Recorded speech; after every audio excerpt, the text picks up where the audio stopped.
Você sabe o que são nutracêuticos? Nutracêuticos são os extratos de alimentos altamente nutritivos que podem ser extraídos de fontes vegetais, animais, bactérias ou leveduras. Esses suplementos possuem ingredientes presentes nos alimentos, mas que muitas vezes não são consumidos nas quantidades ideais. Eles exercem papel importante no funcionamento do sistema imunológico e podem auxiliar na prevenção de diversas patologias. A linha Nutricor é a nova linha de nutracêuticos da Pearson, formulada com compostos bioativos que trazem a inovação e os benefícios que os pets merecem. São formulações exclusivas, desenvolvidas para contribuir com as principais necessidades nutricionais dos animais, promovendo saúde, bem-estar e uma excelente opção para a prescrição dos médicos veterinários. Conheça a linha Nutricor. Nutricor Alivium, nutracêutico inovador à base de PEA, promotor de bem-estar animal e qualidade de vida. Nutricor Sênior, longevidade com saúde e disposição. Nutricor Move, mobilidade e flexibilidade para o seu pet.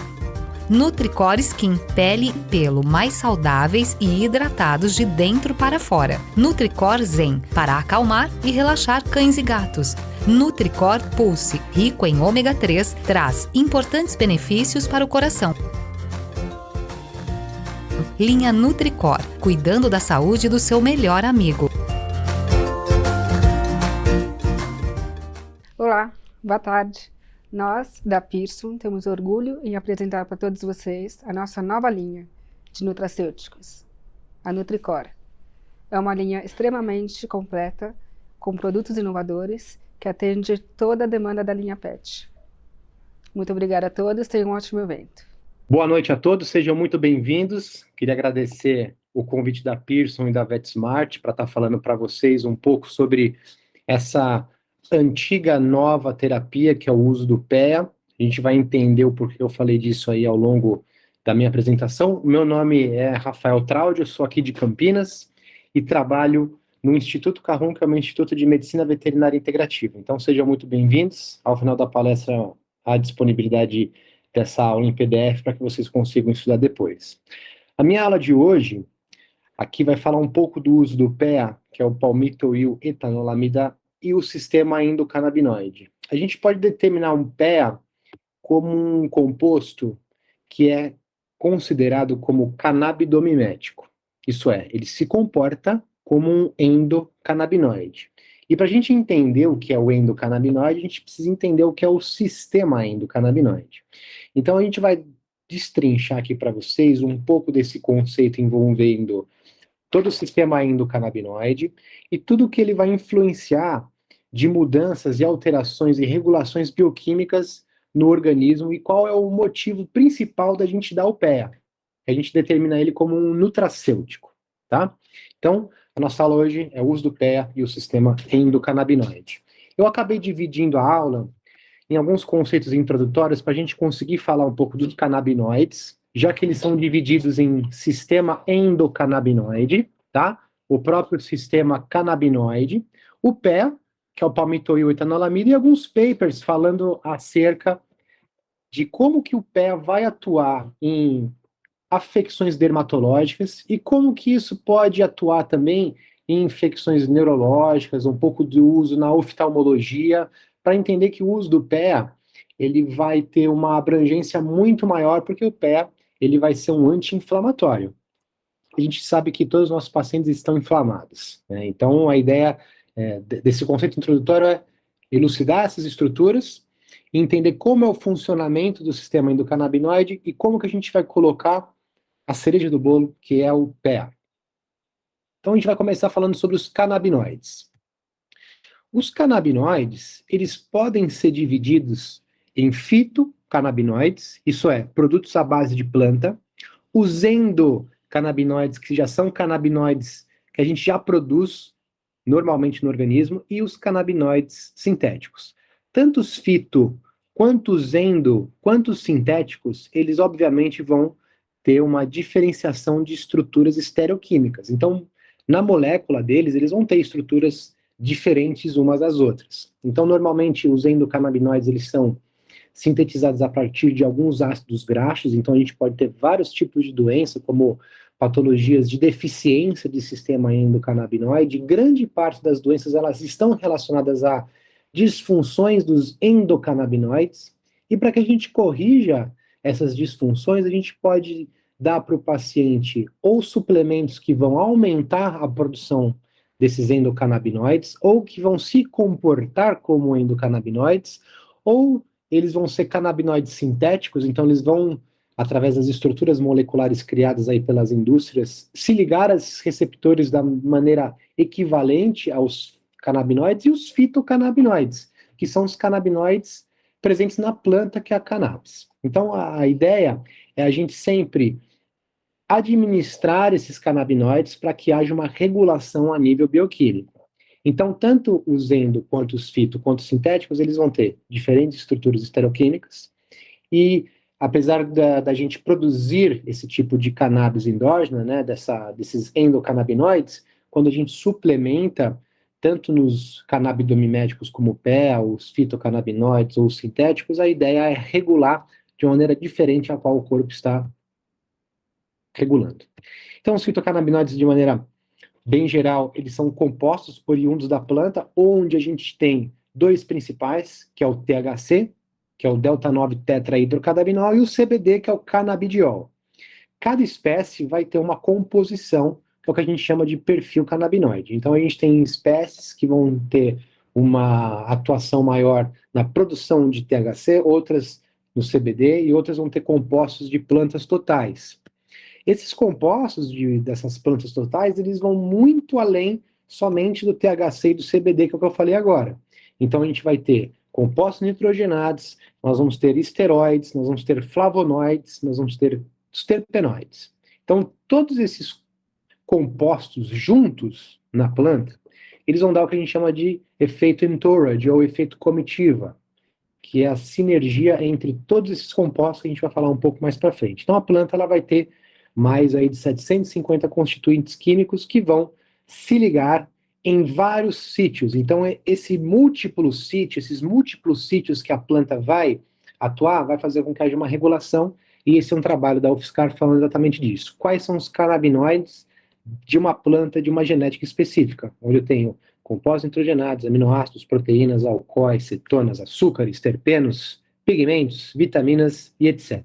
Então, vai muito além do uso exclusivamente aí de um ou outro componente. O que a gente tem dos fitocannabinoides é o uso através de várias composições da planta total. Então, há diferenças estereoquímicas entre os fitocompostos, os endocompostos e os canabinoides sintéticos. Já os endocannabinoides, como por exemplo o araquidonoilglicerol, que é o 2-AG, e a anandamida, que é o AEA, eles são sintetizados. Então a gente normalmente já produz os endocannabinoides. Então a síntese, por exemplo, do 2-AG, ele vai através dessa hidrólise desses fosfoinositidídeos, dessas membranas de fosfolipase, e aí a gente vai acabar resultando num composto que é o 1,2-diacilglicerol, que vai ser novamente hidrolisado, que vai acabar gerando o 2-AG. Como essa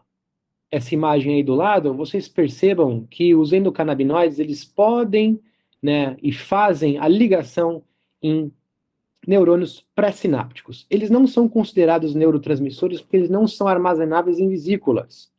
Então, o principal objetivo desses endocannabinoides é a regulação bioquímica do corpo.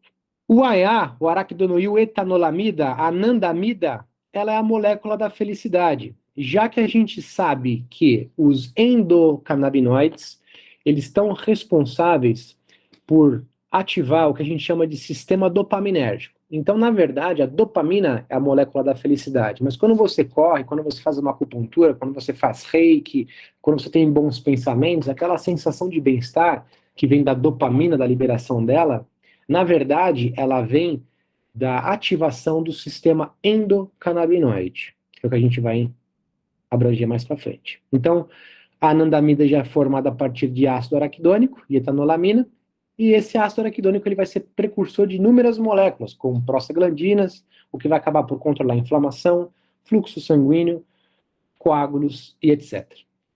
Então, esses já são habitualmente produzidos pelo nosso organismo. E aí essa ligação entre chave e fechadura, né? Então, para eu ter tanto um endocannabinoide, quanto um fitocannabinoide, quanto um canabinoide sintético, cada um vai ter uma predileção por um tipo de receptor. Então, quando eu falo de receptor, mais canabinoide, mais enzimas, eu falo do sistema endocannabinoide. Então, o receptor, por exemplo, o CB1 e o CB2, que vão ser os mais estudados, eles vão ser expressos, certo?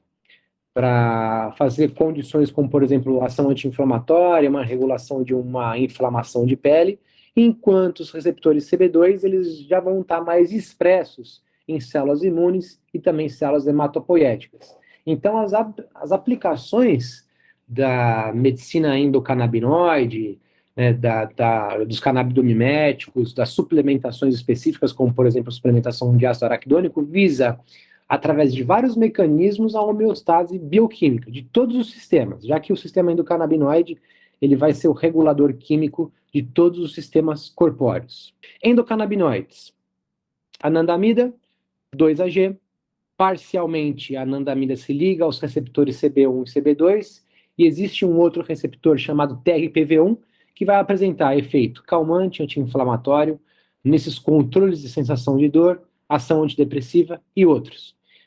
Diferente, mas não totalmente, da anandamida, o 2-AG vai se ligar ao CB1 e CB2 também. Então ele vai ser o endocannabinoide, o 2-AG, mais abundante no sistema nervoso central, que vai controlar a aprendizagem, convulsão, memória, sistema imunológico, reduz a inflamação, a reprodução, dentre outros. Vários estudos já começam a avaliar que, em condições específicas, os animais eles têm baixa de sistema endocannabinoide por falta dos endocannabinoides.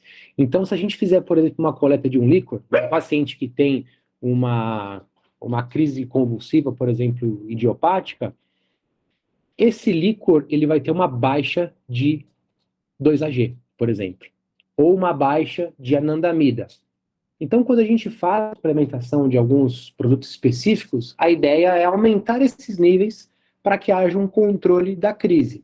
Mas não somente o controle da crise, mesmo porque essas práticas, elas são práticas de medicinas integrativas ou complementares. A medicina convencional, ela já vai ter um guideline específico de uso de alguns fármacos, mas a gente vai controlar a inflamação, neuroinflamação, neurodegeneração, diminuição de citotoxicidade, tá, do neurônio. Então, assim, existe um universo que vai ser muito mais abrangente do que somente controlar a crise, mas sim o que a crise causa e algumas causas que vão se anteceder a essa crise. Isso dando um exemplo, por exemplo, no uso de sistema, né, de suplementação do sistema endocannabinoide, de produtos para casos de quadros neurológicos. Algumas informações extras sobre o sistema endocannabinoide. Então, a gente acreditava, né, que as endorfinas elas fossem as grandes responsáveis aí pelo bem-estar, mas o que a gente já entende é que acupuntura, meditação, todas essas questões relacionadas à liberação de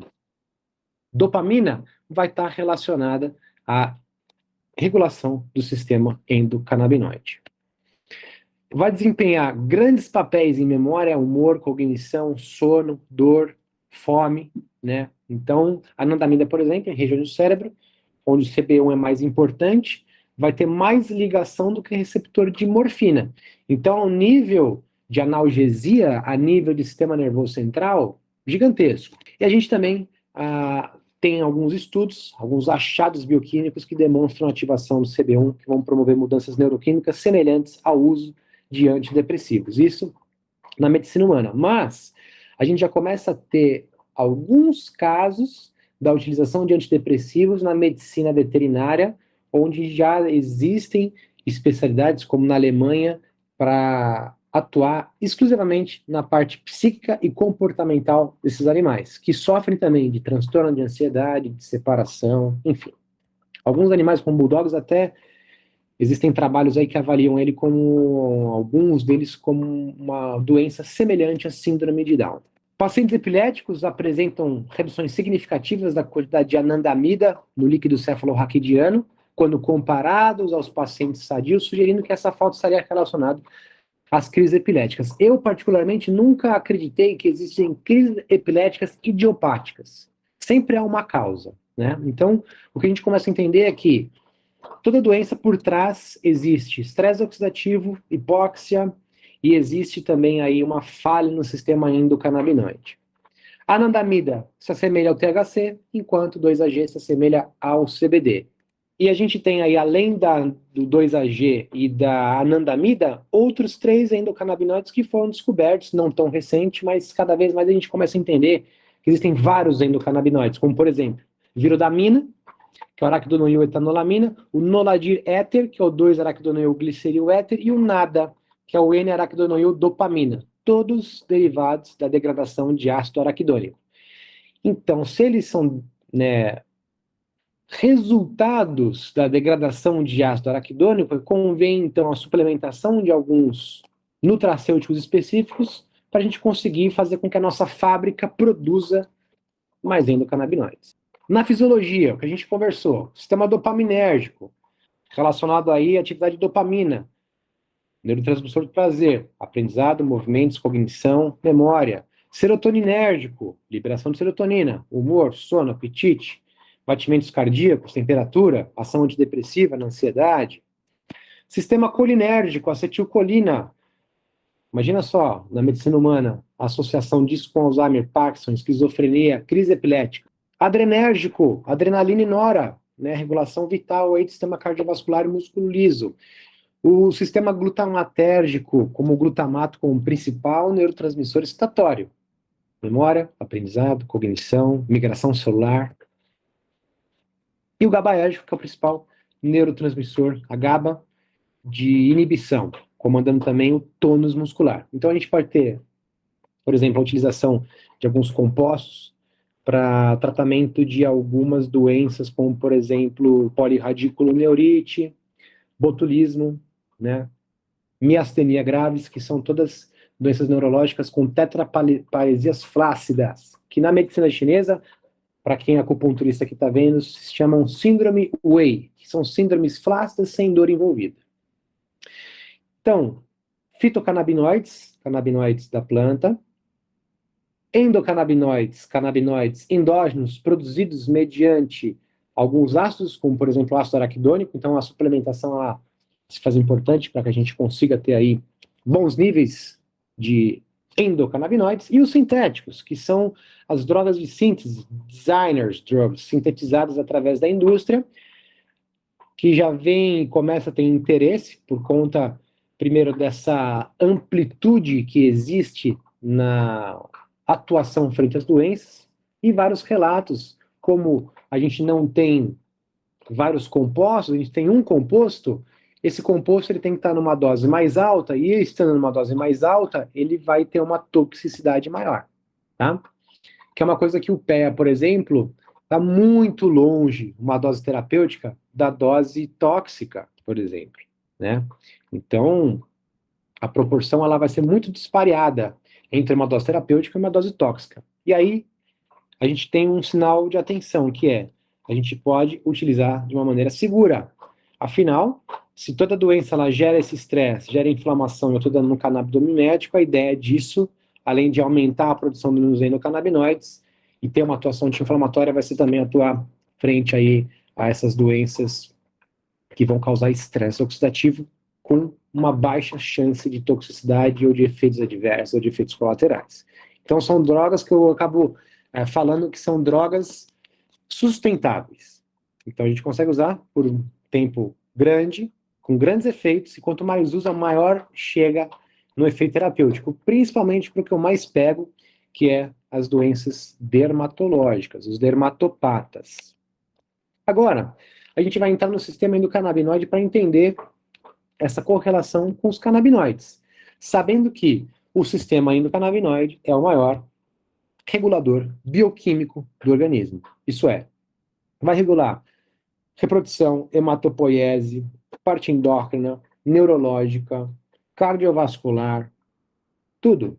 Tudo está relacionado ao sistema endocannabinoide. Existem receptores, a hemácia, nos leucócitos, nas plaquetas, no fígado, no baço, nos neurônios, né? Nos vasos sanguíneos, no endotélio, em célula tumoral. Então, se eu der, por exemplo, a utilização de um canabinoide, a ideia é fazer com o quê? Eu posso ter uma apoptose de célula tumoral, eu posso fazer um efeito neuroprotetor, eu posso ter um efeito antimetastático. Então, as utilizações, elas são diversas. Então, a endocannabinologia, que é essa medicina do futuro, a famosa endocannabinologia, ela tem uma correlação muito forte com toda a regulação bioquímica do organismo. E ela é encontrada em praticamente quase todos os animais, desde de um cavalo até na gente, até um filo muito primitivo como o quinidária, por exemplo, uma água-viva. Então, o sistema endocannabinoide ele vai estar distribuído aí por todo o organismo, vai estar implicado em vários controles de respostas comportamentais, neurofisiológicas, endócrinas, enfim, ele regula todos os sistemas. Então, a gente tem o sistema endocannabinoide desempenhando uma formação muito grande em processos fisiológicos. Ele regula o metabolismo, né? Ele vai regular o apetite, ele vai regular a dor, o movimento, o crescimento ósseo. Então, a gente sabe que a gente tem os canabinoides, endo, fito e sintéticos, que vão se ligar a receptores, TRPV1, PPARs, CB1, CB2, mais enzimas, e essa junção, a gente tem um sistema endocannabinoide. Então, quando a gente fala do efeito dessa junção, ou síndromes de deficiência dos endocannabinoides, tudo que está relacionado, o que a gente busca é o efeito entourage, do francês, ou entourage, ou comitiva. Então, quando eu tenho vários compostos canabinoides, junto com compostos nitrogenados, terpenos, flavonoides específicos, juntos num único produto, a gente tem vários sítios de ligação. Esses sítios, eles vão afetar múltiplos alvos, a gente diminui a dose, e se a gente diminui a dose, a gente diminui o efeito colateral, potencializando a sinergia entre os compostos. Isso a gente pensa muito quando a gente vai fazer, por exemplo, a prescrição de cannabis, os fitocannabinoides. Então eu dou óleos, que a gente chama de full espectro, para que esses inúmeros sítios façam ligações com inúmeros receptores, com inúmeras enzimas, e esses múltiplos sítios ativados, eles tenham múltiplos efeitos e com baixa de efeitos colaterais. Então, se eu tenho os isolados, por exemplo, óleos ricos em CBD, eu tenho que aumentar muito a dose, e aumentar muito a dose pode gerar um efeito adverso. Então, isso é muito fitoterapia, principalmente chinesa. Eu tenho uma erva principal que faz o efeito máximo, eu tenho as outras ervas que fazem o tratamento dos efeitos colaterais dessa erva principal. Então, quando eu penso no sistema endocannabinoide e no efeito comitiva, o que eu penso? Suplementação. O PEA, ele entra potencializando o efeito comitivo, né?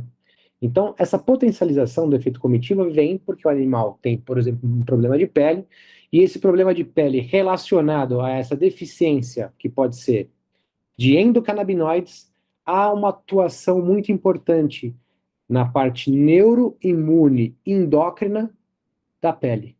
Então, essa abrangência desses suplementos ela é muito grande, para que a gente consiga atuar frente a várias doenças. Fora que, se eu tiver um problema de pele, por exemplo, uma piodermite, que tem uma associação de uma bactéria multiresistente, eu tenho a otimização do meu sistema imune. Então, essa otimização do sistema imune, ela também vai agregar na cicatrização, na ação anti-inflamatória, um efeito muito importante, um efeito antihistamínico.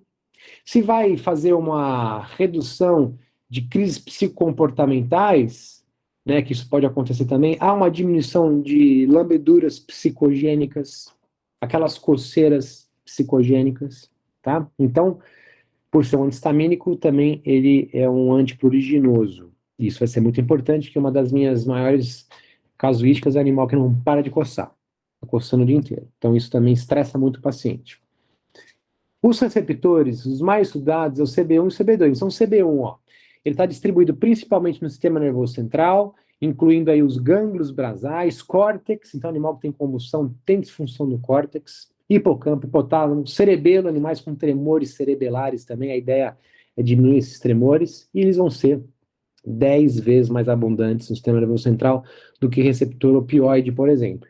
Então daí, esse grande efeito analgésico. Então, dentro, né, do sistema nervoso central, o CB1 ele vai estar, o que a gente conversou no começo, na fenda sináptica, ele vai fazer essa homeostase, vai diminuir essa excitotoxicidade neuronal, porque ele vai estar na porção pré-sináptica dos neurônios. Então, há distribuição dele também em áreas límbicas, há distribuição em áreas corticais, e há esse controle da emoção. E a gente tem aí uma baixa dessa distribuição na área cardiorrespiratória do tronco, por isso que a utilização desses compostos fitocannabinoides, a chance de dar uma overdose, um overuse é muito baixo, não vai dar uma parada cardiorrespiratória, tá? Por conta disso. Primeiro, pela dose está muito distante, e segundo, por ter muito pouco receptor no tronco cefálico.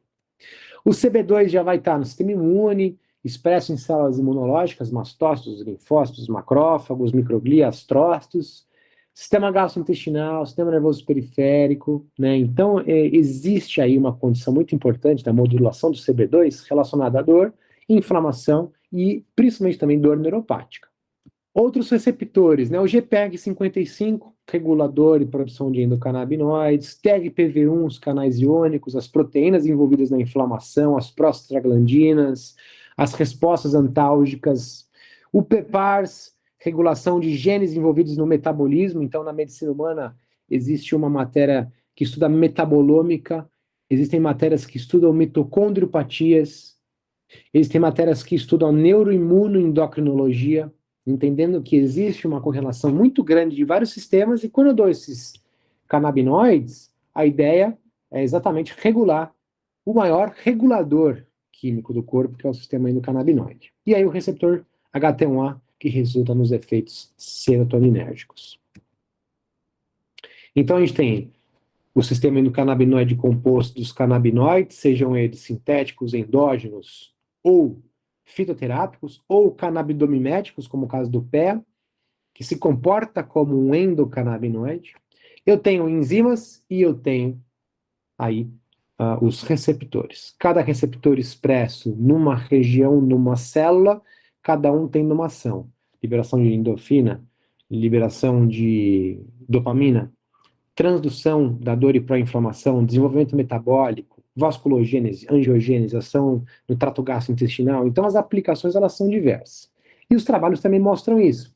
Esse trabalho é publicado pelo Robert Silver, né, Animals, ele fala, né, dessa relação entre o sistema endocannabinoide, presente aí nos membros da família Animalia, né, e a modulação de doenças neurológicas, estresse, ansiedade, manejo da dor, terapêutica anti-câncer, vários approaches, vários targets a gente consegue fazer utilizando aí esses compostos. E a gente vai para o PEA, que é o palmitoetanolamida. Esse composto, ele vai ser um composto muito interessante, porque fora do país ele já tem uma atuação muito importante. O Brasil, ele é um dos precursores da medicina integrativa, então eu já tive a oportunidade para ir para outros países. A gente percebe que o que a gente faz aqui no lugar, e nenhum no mundo vai fazer. Então, quando a gente pensa nisso, eu penso em algumas coisas. Por exemplo, a possibilidade de oferecer para o animal uma terapêutica que não era oferecida antes. Então, isso dá o quê? Gera uma esperança no tratamento, há uma novidade envolvida nisso. Então, esse é o primeiro ponto. Segundo, uma oportunidade de você ajudar aquele paciente que você não estava conseguindo mais, que você chegou num teto. E o outro, que é a oportunidade de você se diferenciar dentro do teu negócio. Ser referência no uso de nutracêuticos, da medicina integrativa, da ozonoterapia, de tudo, tá? Então, os compostos canabidomiméticos, como o PEA, né, ele vai estar relacionado a isso. Então, PEA. Existem algumas sinonímias do PEA, né? Então, palmitoetanolamida, N-palmitoetanolamida, o N2-hidroxetil, hexadecanamida e o palmidrol, ou simplesmente o PEA. Então, o PEA, ele vai ser esse mediador lipídico endógeno. E ele vai pertencer às casas etanolamidas, de ácidos graxos. Então, pensando nisso, existem aí algumas formas de suplementar também para que a gente produza o PEA, que já é endógeno, mas quando a gente suplementa o próprio PEA, qual que é a ideia? Aumentar ainda mais a nossa ação anti-inflamatória, já que a gente sabe que o PEA ele é sintetizado sob demanda. Então, se ele é sintetizado sob demanda, quando eu tenho uma inflamação, os níveis dele aumentam. Se ele é produzido através de ácidos graxos, por exemplo, eu entendendo isso, eu consigo perceber que quanto mais eu tenho substrato, mais eu produzo PEA. Então, eu posso pensar em suplementar o PEA diretamente para que esses meus níveis endógenos aumentem, já que eu estou precisando disso, já que eu estou com uma condição crônica, por exemplo. Naturalmente, a gente tem ele também presente em alimentos, como por exemplo, que eu coloquei aqui, gema do ovo, amendoim, lectina de soja e também alguns suplementos dietéticos. Então, ele é um subtipo particular de endocannabinoide, ele se comporta como um endocannabinoide, por isso que por ele se comportar como um endocannabinoide, a gente fala que ele é um canabidomimético, e ele atua em receptores GPR55, regulando dor e produção de endocannabinoides, família TRPV1, né, envolvidos aí em inflamação e resposta à dor, e PPARs, envolvidos em genes, metabolismo, homeostase, cardioproteção e neuroproteção. Propriedades. Então, as maiores propriedades do PEA eu listei aqui: anti-inflamatório, modula a cascata inflamatória, inibe degranulação de mastócitos, modula a sua atividade, modula estamina, antinociceptivo, neuroprotetor, então reduz a neuroinflamação, modula a necrose, modula a apoptose celular, potencializa o efeito comitiva, já que eu estou dando um composto canabidomimético, e eu dando esse composto canabidomimético, eu vou aumentar os meus sítios de ligação, aumentando os meus sítios de ligação, eu aumento a minha regulação. Ele vai atuar também em síndromes dolorosas de origem neuropática, dores musculoesqueléticas, doenças degenerativas, distúrbios de pele, controle da dor no pós-cirúrgico, analgesia preventiva no pré, doenças neurodegenerativas, Parkinson, Alzheimer's, esclerose lateral amiotrófica, no caso da medicina humana, fibromialgia também, no caso da medicina humana, autismo, no caso da medicina humana. Porque todas as doenças, o grande envolvimento que elas têm é no nível que a gente não enxerga, que é o nível atômico dela, o nível molecular. Então, você dá um antibiótico, você dá um anti-inflamatório, a molécula é muito grande, a nível de membrana plasmática, por exemplo. Mas, se a gente diminuir a escala, na membrana plasmática, ou seja onde for, a gente tem uma guerra que é do nível de radical livre, que está acontecendo lá e você não está vendo. Então, administrar esses produtos é tratar o estresse oxidativo. Então, no início da doença, existe um estresse oxidativo. No final da doença, existe o estresse oxidativo. Mas só que você só vai ver a doença clinicamente aparecendo quando o sistema já não conseguiu mais se equilibrar, e é o estresse oxidativo crônico, e aí você vai atuar já num sistema já mais degradado, mais envelhecido. Então é importante a gente sempre pensar nisso também como medicina preventiva, já que são produtos como o PEA, são seguros, eficazes e tratam uma série muito grande de doenças. Haja visto que trata inflamação, melhora da perfusão sanguínea, é analgésico e trata estresse oxidativo. Então aqui, né, a mesma coisa, estudos de pele, controle da dor, e aqui a formação molecular do pé. Então, é sintetizado sob demanda, os seus níveis endógenos aumentam sob demanda, né, então quando eu tenho estresse, lesão, inflamação, dor, ele vai exercer papel fundamental nesse comportamento, principalmente, por exemplo, de células de glia, de mastócitos, de leucócitos, porque essa modulação dessas células ou desses sistemas vem através da modulação do sistema endocannabinoide. Então a gente tem as etapas de produção dele, né? Dividido em três. Então a etapa número 1 é a síntese deles. Depois a gente vai para a clivagem e aí a gente degrada. Então a síntese, né, acontece a partir dessa conjugação desses ácidos graxos de membrana. E as reações, elas são catalisadas por enzimas, como no caso a NAT. Então a gente tem acetiltransferase, NAT, vai gerar um precursor, o NAP, que é o N-araquidonoilfosfatioetanolamina, e aí dependendo desse ácido graxo que é conjugado, vai formar, por exemplo, algum endocannabinoide diferente. Então a anandamida, por exemplo, é formada através da conjugação de ácido araquidônico. O PEA, ácido palmítico. Então, se eu quiser aumentar os meus níveis endógenos de PEA, suplemento ácido palmítico ou suplemento PEA. Se eu quiser aumentar meus níveis endógenos de anandamida, eu suplemento ácido araquidônico ou suplemento o próprio PEA, tá? Que vai estar relacionado a essas produções endógenas. Então, quando eu falo disso, eu tenho enzimas NAT e NAP. Essas duas enzimas elas vão formar aí, né, na parte de síntese o PEA.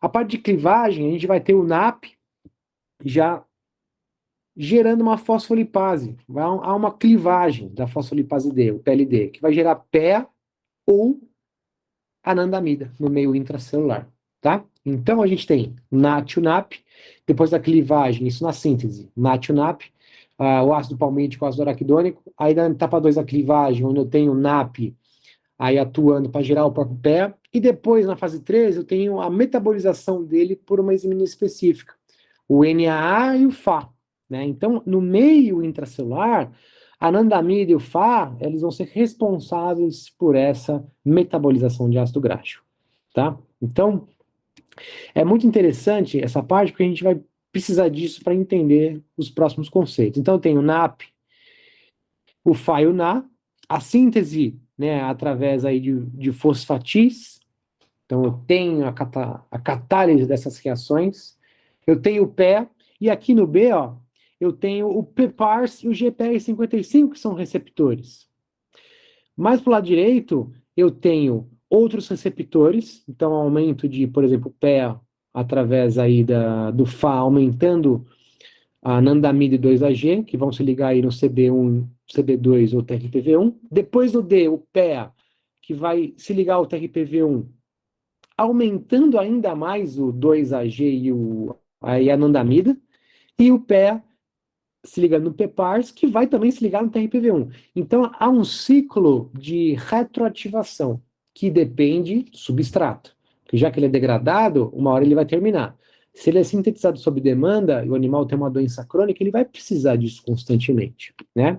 E isso vai ser interessante. Quais são os alvos moleculares? Então, existem inúmeros alvos moleculares do PEA. Tanto o sistema nervoso central, quanto periférico, quanto outros sistemas, né? Então, eles vão envolver mastócitos, receptores de potencial transitório, canais de potássio sensíveis a ATP, NF-kappa-beta, o fator nuclear kappa-beta, né? As afinidades dele por receptores, por exemplo, quanto o CB1 e o CB2, ele vai ser fraca, mas vai atuar como um endocannabinoide indireto, ou um canabidomimético. Então, se ele tem uma ligação fraca com CB1 e CB2, ele vai aumentar a concentração de anandamida. Se ele aumenta a concentração de anandamida, a anandamida ela vai aumentar a sua ligação ao CB1 e CB2, o que vai potencializar a sua ação farmacológica. Então, a evidência mais robusta que a gente tem é a ativação maior desses receptores CB1 e CB2 indiretamente, por isso que ele é um canabidomimético, e a atuação maior aí do PEA no receptor PPAR-alfa, que vai fazer um efeito também de regulação a nível bioquímico. Vai ser um agonista de alguns outros receptores, GPR55 e GPR119, acoplados aí à proteína G, e o PEA mais anandamida vai se ligar ao receptor GPR55. E a suplementação de PEA leva ao aumento da ligação da anandamida com CB1 e CB2. Então, é uma coisa levando a outra, né? Então, a suplementação do PEA favorece ativação direta de PPARs alfa GPR55, o estímulo ou inibição de algumas enzimas específicas vão aumentar os níveis endógenos de anandamida e 2-AG, que vai se ligar a CB1 e CB2, além dos próprios canais TRPV1, então há uma potencialização do efeito comitiva. A ativação do TRPV1 aumenta a expressão de CB2, inibe a ativação de mastócito, né? Então é um mecanismo indireto mediado por CB2, reduz a ativação de microglia e astrócitos através de mecanismos indiretos. Então perceba, há uma ligação gigantesca. O que a gente tem que ter na cabeça, que a gente não aprende na faculdade, eu fui aprender em cursos de ortomolecular humano, Lair Ribeiro fala muito, que é o indivíduo ele está sempre em estresse oxidativo, hipóxia, inflamado. O animal com problema de pele, A pele é o maior órgão do corpo. Você imagina aqueles mediadores inflamatórios, aqueles radicais livres produzidos pela pele, como isso não vai degradar uma matriz de cartilagem de uma articulação, como isso não vai degradar um fígado, um rim, um sistema nervoso central por conta de um problema de pele. E aí você tem um problema de pele, não há tratamentos específicos, então a gente precisa fazer um tratamento multidisciplinar que vai envolver medicina integrativa, acupuntura, ozônio, laser, célula-tronco, mudança de dieta, número 1, fundamental, homeopatia, suplementação, nutrologia funcional. Então, assim, não tem milagre. Agora, as doenças, elas acontecem em níveis que a gente não está tratando, que a gente não sabe. Então, a abertura que o PEA tem para essas doenças é uma abertura muito importante, porque a gente começa a enxergar a doença de uma outra perspectiva, né? Olha o pé numa célula, por exemplo, reduz a dor, reduz a inflamação, age em NF-κ-beta, em TNF-alfa, age modulando a melhora da circulação sanguínea, diminuindo hipóxia. Então a gente tem vários efeitos importantes. Dentro da farmacocinética, dos efeitos adversos e das precauções que a gente tem, o pé ele vai ser praticamente insolúvel em água. Então, algumas partículas naturalmente grandes vão ter uma meia-vida mais curta. A biodisponibilidade oral ela vai ser baixa. Se ela é baixa, as indústrias elas aumentam um pouco a dose, e aumentar um pouco a dose gera essa segurança por conta do próprio medicamento ser seguro e por conta dele ter essa insolubilidade. Então, a gente tem algumas indústrias também estudando aí o pé na forma micronizada ou hidrolisada. Alguns raros casos de sonolência, como distúrbios gastroentéricos também, no caso de diarreia, mas são raríssimos, raríssimos. Os casos de sonolência, eles vêm às vezes pela modulação do sistema dopaminérgico. Muita dopamina relaxa, o animal que ele estressado está relaxado, ele dorme. Né? Então, isso pode acontecer. Tá? O animal não está dopado, o animal está, muito pelo contrário, está sendo muito bem, né, suplementado, a resposta é muito benéfica se isso acontecer. Então, modelos animais e in vitro demonstraram que ele vai ser muito seguro, sem potencial genotóxico, carcinogênico, baixa toxicidade oral e sem o potencial de produzir sensibilização alérgica.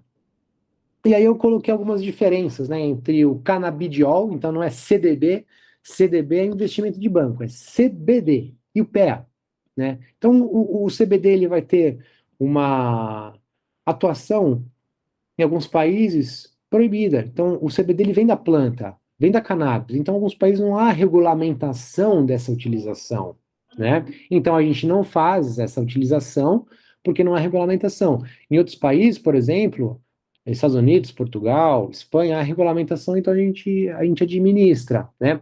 Aqui no Brasil, a gente tem o uso por associações. Então, as associações, elas têm o habeas corpus e isso a gente consegue fazer um termo de consentimento. Recentemente, eu faço parte aí da Associação Brasileira de Medicina Veterinária Canabinoide, então a gente está procurando a regulamentação no conselho. Mas o CBD, em alguns países, você não vai achar. O pé você já vai achar, ele já é legal, já é regulado, ele já tem uma produção endógena, ele tem, assim como os fitocannabinoides, grandes aprovações em grandes populações de animais de ser humano, né? E ele é produzido em facilities, né, em indústrias. E olha, a última parte, né, no adverse effects. Então, a chance de dar um efeito adverso é muito baixa. Ele é extremamente seguro. E vai pegar uma abordagem muito maior para esses animais que a gente está no limite do tratamento, que são os animais dermatopatas. Papers. Então, vários trabalhos, aqui eu vou deixar para vocês como uma forma de vocês depois estudarem. São trabalhos que falam do uso do PEA em alergia, inflamação, em resposta a, por exemplo, expressão de gene CB1, CB2, em cães atópicos, na parte da regulação imune, de prostaglandinas, de histaminas, de TNF-alfa, em células de pele, relacionados aí à cicatrização de feridas e ao efeito pró-hemostático, que eles falam bastante. Algumas aplicações que vão extrapolar, né, a utilização somente para a pele, como, por exemplo, aplicações neurooftálmicas no tratamento da dor. Então, aqui o PEA, por exemplo, no relief, no alívio da dor crônica e também da neurodegeneração. E aí vários mecanismos envolvendo o pé, atuando em células, em mastócitos, em células de Schwann, em neurônios degradados, em oligodendrócitos, astrócitos, diminuindo a interleucina inflamatória, aumentando interleucinas não inflamatórias, diminuindo TNF-alfa, ativando células T, ativando células-tronco, enfim. A resposta que o pé causa é uma resposta de homeostase, tá? É uma resposta que vai muito além somente do tratamento da pele em si. Então, o tratamento da pele em si, para uma pessoa convencional, para um tutor ou para um clínico convencional, é tirar a coceira e cicatrizar a pele. Mas esses mecanismos que são envolvidos nisso, eles são muito complexos. Eles vão ser desde o tratamento de doenças endócrinas, neurológicas, enfim, há uma infinidade de mecanismos associados que vão fazer com que esse tratamento ele seja sustentável e efetivo a médio e longo prazo.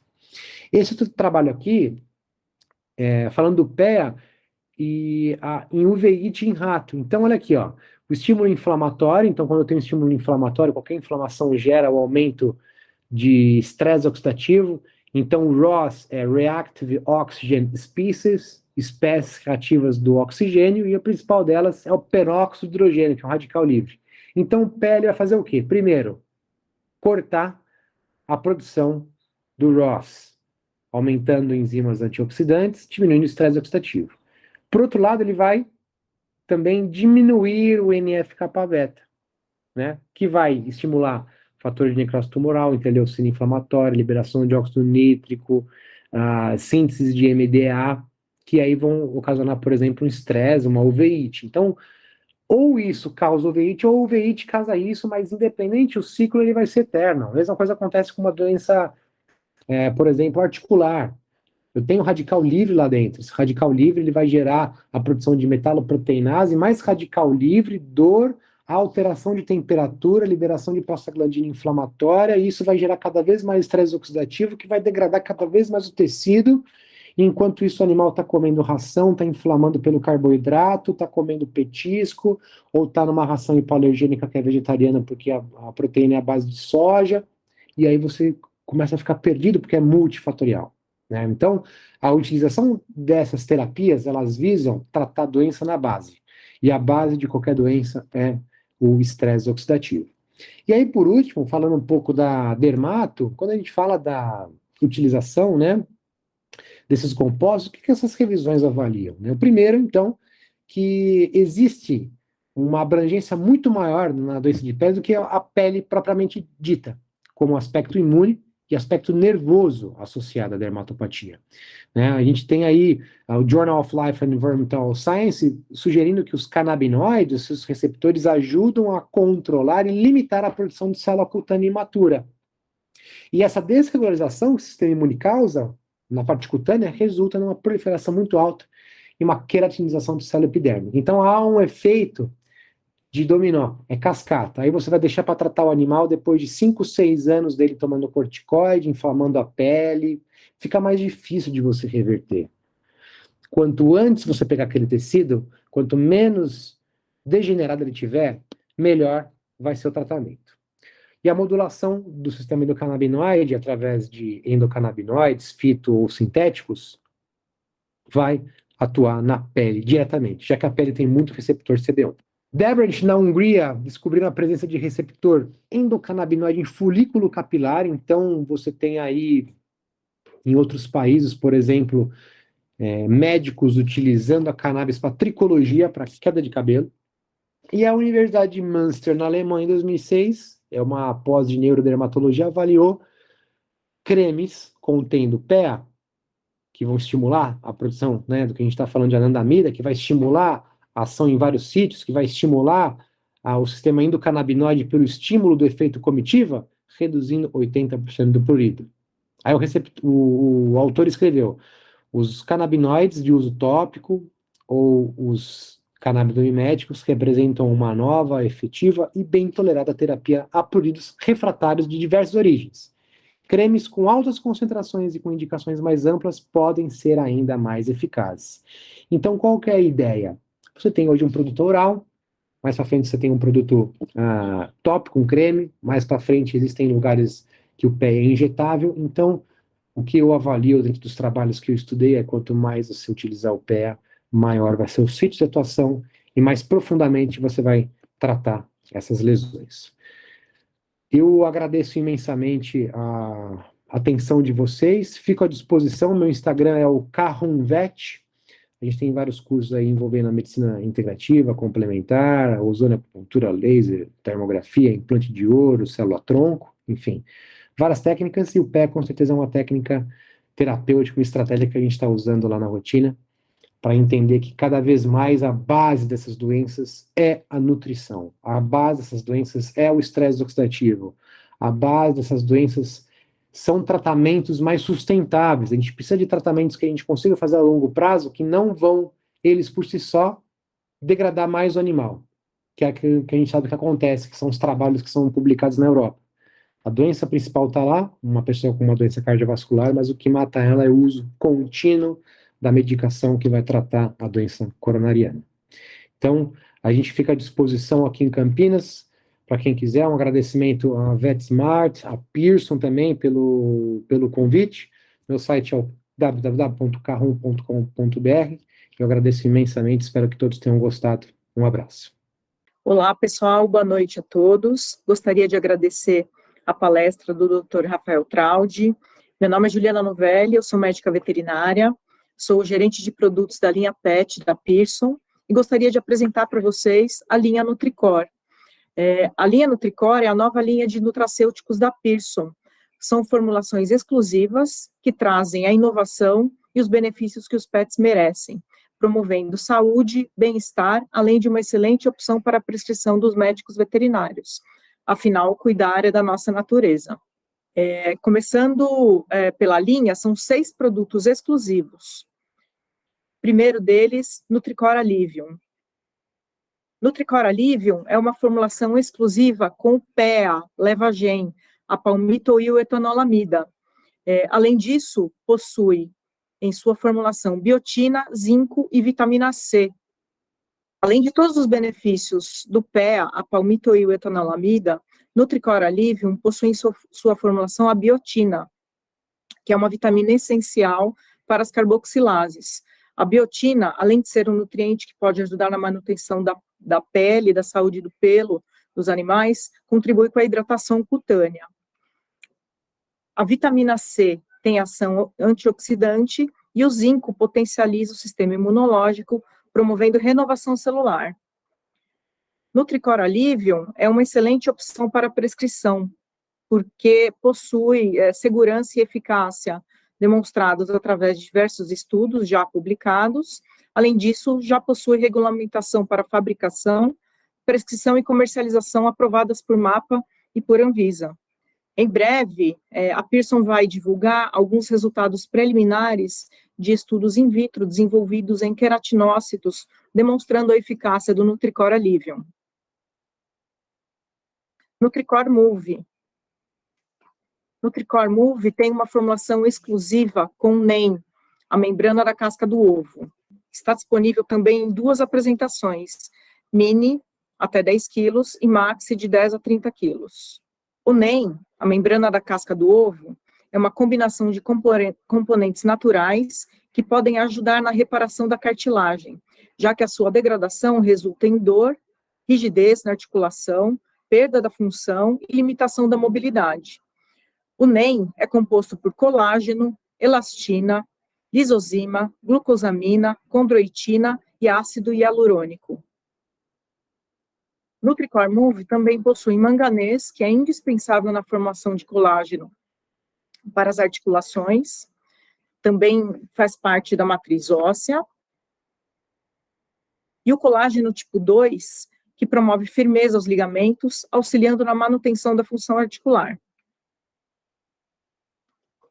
Em breve, nós vamos compartilhar resultados preliminares de estudos in vitro desenvolvidos em condrócitos de cães, demonstrando a eficácia do Nutricor Move. Nutricor Senior. Nutricor Senior é uma fórmula exclusiva com NEM, a membrana da casca do ovo, também disponível em 2 apresentações, mini até 10 quilos e maxi de 10 a 30 quilos. Além do NEM, Nutricor Senior tem a coenzima Q10, que melhora a oxigenação cardíaca, ação energética mitocondrial e função cognitiva. A cúrcuma tem ação antioxidante e papel fundamental na saúde renal dos animais. Luteína e zeaxantina são carotenoides que se localizam na retina dos cães, por isso tem papel importante na proteção das células fotorreceptoras da retina. Nutricor Skin. Nutricor Skin é uma formulação exclusiva com 15 vitaminas e minerais, que auxiliam na manutenção da saúde da pele e pelo, disponível em apresentações mini, até 10 quilos, e maxi, animais de 10 a 30 quilos. Nutricor Skin tem depantenol em associação com a biotina, por isso promove maior retenção de umidade pela camada epidérmica, melhora a coesão da pele e do pelo, propiciando uma alta hidratação. Possui silício, que melhora a qualidade da pele e pelo, diminuindo a quebra. Possui zinco, cobre, vitaminas A, C e E, que têm ação antioxidante e auxiliam na produção de colágeno, promovendo cicatrização e diminuindo os danos causados pelos raios UVB.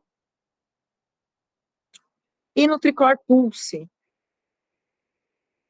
suplemento alimentar com EPA e DHA e rico em ômega 3, altamente purificado, portanto livre de metais pesados. Nutricor Move, através dos ômegas, traz um importante benefício para a saúde cardíaca. EPA e DHA atuam na saúde cardiovascular, melhorando muito o metabolismo do miocárdio, promovendo também vasodilatação, reduzindo a agregação plaquetária e reduzindo a quimiotaxia. Auxilia também na melhora da cognição, pois atua na bainha de mielina dos neurônios. Além disso, tem ação na redução do colesterol e ação antioxidante. Nutricor Zen é uma formulação de ativos com L-triptofano, ácido fólico, magnésio, vitaminas B12 e B6, também disponível nas apresentações mini e maxi. O L-triptofano é um aminoácido essencial que leva à produção de serotonina e melatonina. Além disso, o ácido fólico e B12 são importantes para o ciclo da metilação, e o magnésio é cofator do triptofano. Toda a linha Nutricor já está disponível junto aos nossos distribuidores. Visite o nosso site, acesse as nossas redes sociais. Muito obrigada a todos pelo tempo, pela atenção. Espero que tenham gostado. Até uma próxima. Obrigada.